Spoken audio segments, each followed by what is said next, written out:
मजाल है ये लड़की एक लम्हे को भी मोबाइल छोड़ दे।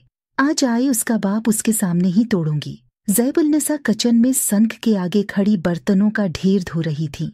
अभी कई काम उनके मुंतजर थे।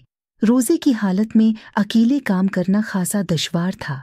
वरीशा काम चोर को भी माँ की हालत पर तरस न आया, बल्कि जब भी वो काम करने को कहती वो पढ़ाई का बहाना कर देती। अब ज़ैबुलनिसा को लगता था कि बच्चों को बचपन से ही एक दायरे में रखना चाहिए, वरना बड़े होकर वो हाथों से निकल जाते हैं।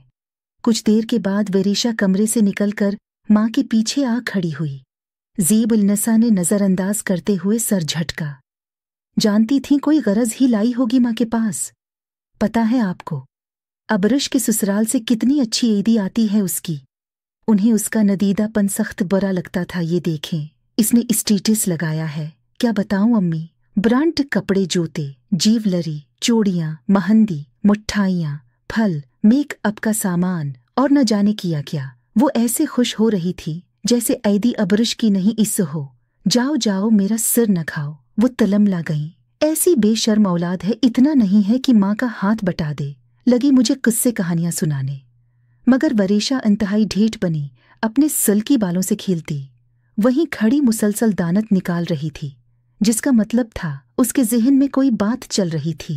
मैं भी उम्र से पूछती हूँ, वो लोग कब मेरी ईदी ला रहे हैं?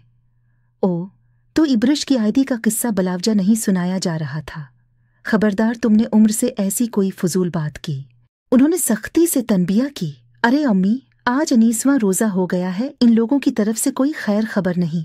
इसने मुना बताया, उनके यहाँ ईदी का रवाज नहीं। ज़ैबुलनिसा ने नहायत सुकून से कहकर वरीशा का सारा सुकून गारत कर दिया। लिखिया, ये किसने कहा आपसे? वो गरते गरते बच्ची, किसने कहना है? मुझे अल्लाह ने अक्ल दी है, इसको इस्तेमाल करके नतीजा अख्द किया है मैंने।